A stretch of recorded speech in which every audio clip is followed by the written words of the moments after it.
Why is Tamil Nadu's education funding on hold? What is the issue? Tamil Nadu is yet to receive this year's fund from the union government under the flagship education scheme Samagra Shiksha. समग्र शिक्षा scheme के under central government के द्वारा state government के लिए जो funding की जाती है, तमिलनाडु स्टेट के लिए अभी वो फंडिंग सेंट्रल गवर्नमेंट की तरफ से नहीं की गई है। Centre has linked this fund to complete implementation of the national education policy 2020 which includes provisions that the state has opposing including the contentious three language formula. Central government ने Tamil Nadu state के लिए ये फंडिंग इसलिए नहीं की है क्योंकि central government चाहती है कि Tamil Nadu government national education policy 2020 को अपने स्टेट के अंदर इम्प्लीमेंट करे और इसके अंदर जो प्रोविज़न है उन प्रोविज़न का तमिलनाडु ने ओपोज किया है। स्पेशली थ्री लैंग्वेज फार्मूला जो प्रोविज़न है नेशनल एजुकेशन पॉलिसी 2020 के अंदर, तमिलनाडु नहीं चाहता है कि थ्री लैंग्वेज फार्मूला वो तमिलनाडु स्टेट के अंदर अप्लाई करे। What is Samar Shiksha?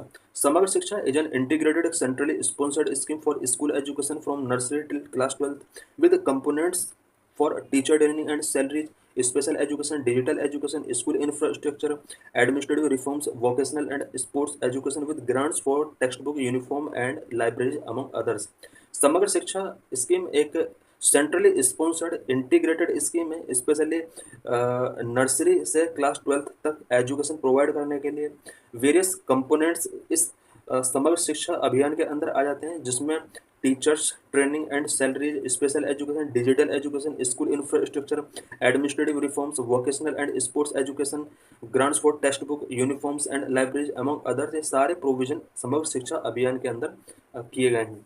The scheme's estimated outlay between 2021 and 26 is rupees 2.94 lakh crore, with the center and state contributing fund in 60:40।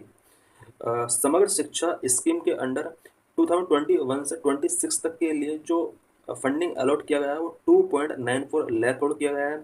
इस स्कीम के अंडर सेंट्रल और स्टेट गवर्नमेंट का जो contribution होता है वो 60:40 के अकॉर्डिंग होता है। Why has Tamil Nadu not gotten funds under समग्र शिक्षा? समग्र शिक्षा के अंडर तमिलनाडु स्टेट को अभी तक फंड क्यों नहीं मिला है? For 24-25 Tamilnadu's allocation under the scheme amounts to 3,586 crore, of which the center share is rupees 2,152 crore, with the first quarterly installment of rupees 573 crore, which has not yet arrived halfway through the financial year।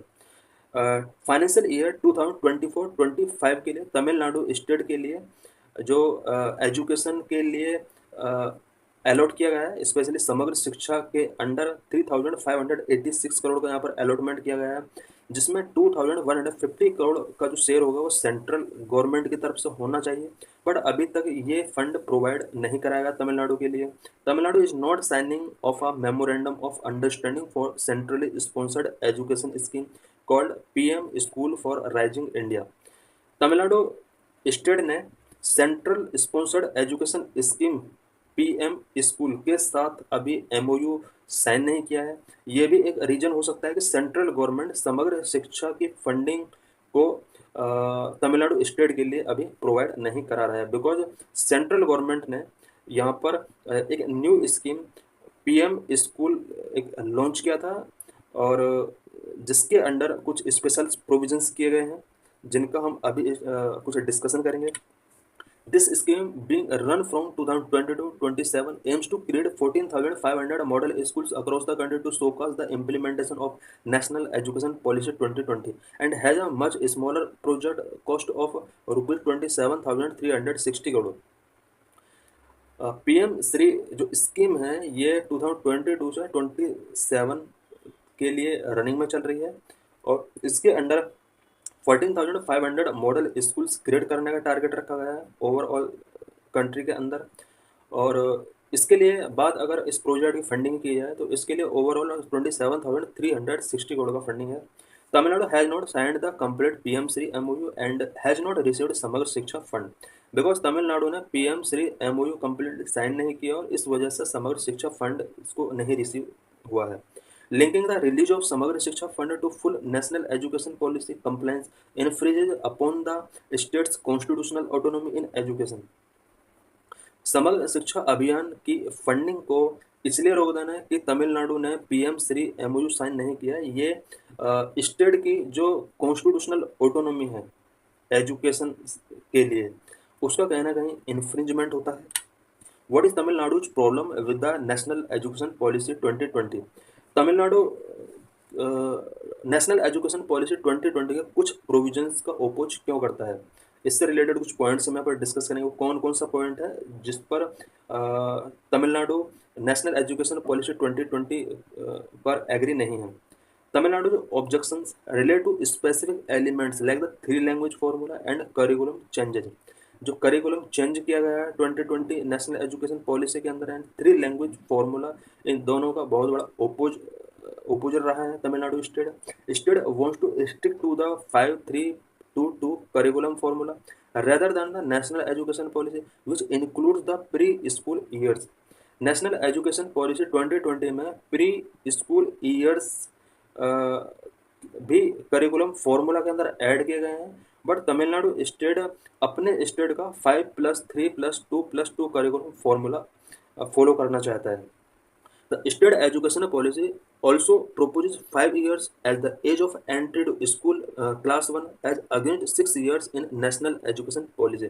National education policy के अंदर ये propose किया गया है कि class 1 में जो admission होगा बच्चे का वो 6 इयर्स की एज में होना चाहिए, बट यहाँ पर state education policy it means Tamil Nadu की जो एजुकेशन पॉलिसी है वो क्लास 1 में एंट्री के लिए 5 इयर्स की एज को प्रोपोज करता है। The state wants under graduate college admission to the basis based on class 11th and 12 marks rather than a common entrance test as proposed by the national education policy. National education policy के under ये propose किया गया है कि under graduate college में admission के लिए common entrance test होगा, बट तमिलनाडु स्टेट चाहता है कि क्लास 12th और क्लास 11 के मार्क्स के बेस पर अंडर ग्रेजुएट कॉलेज में एडमिशन होना चाहिए। The biggest hurdle however is the national education policy three language formula. सबसे बड़ा जो ओपोज है तमिलनाडु स्टेट के लिए वो नेशनल एजुकेशन पॉलिसी का जो थ्री लैंग्वेज फॉर्मूला है उसको लेकर है। Why does Tamil Nadu oppose the three language formula? The National Education Policy 2020 recommends the mother language or local language as the medium of instruction till class 5 and say that all school students should be taught at least three languages, of which two must be native to Indian. National education policy 2020 ये recommend करता है कि class 5th तक जो children होंगे student होंगे उन्हें जो एजुकेशन दिया जाना चाहिए वो मदर टंग और लोकल लैंग्वेज में होना चाहिए, और साथ में इसके बाद की जो इनकी स्कूलिंग होगा स्टूडेंट को एटलीस्ट थ्री लैंग्वेज टॉट कराई जानी चाहिए, जिसमें 2 लैंग्वेज नेटिव इंडिया से होना चाहिए। This three language formula recommendation has been in every national education policy since 1988 and has been implemented in many states by teaching the local language as well as English and Hindi, with Sanskrit also offered as an optional, especially in Hindi speaking states. Three language formula 1968 से national education policy का part रहा है। मैंने state के अंदर local language के साथ साथ इंग्लिश एंड हिंदी टीच कराई जाती है, as well as Sanskrit language भी कुछ हिंदी स्पीकिंग स्टेट के अंदर as a third language teach कराया जाता है। Tamil Nadu has had a long standing opposition to this formula dating back to social movement in the pre independence era. Tamil Nadu इस लैंग्वेज फॉर्मूले का ओपोज करता रहा है और ये जो मूवमेंट रहा है तमिलनाडु के अंदर ये प्री इंडिपेंडेंस एरा से कंटिन्यू चल रहा है।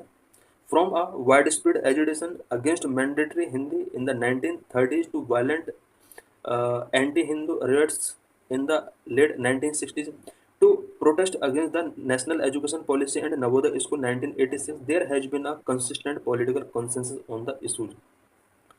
तमिलनाडु के अंदर हिंदी लैंग्वेज के ओपोज में बहुत सारे यहाँ पर एजुटेशन किए गए और 1930s में एंटी हिंदू रेट्स वायलेंस किए गए थे एंड 1986 के आसपास national education policy and Navodaya school के अगेंस्ट प्रोटेस्ट किए गए।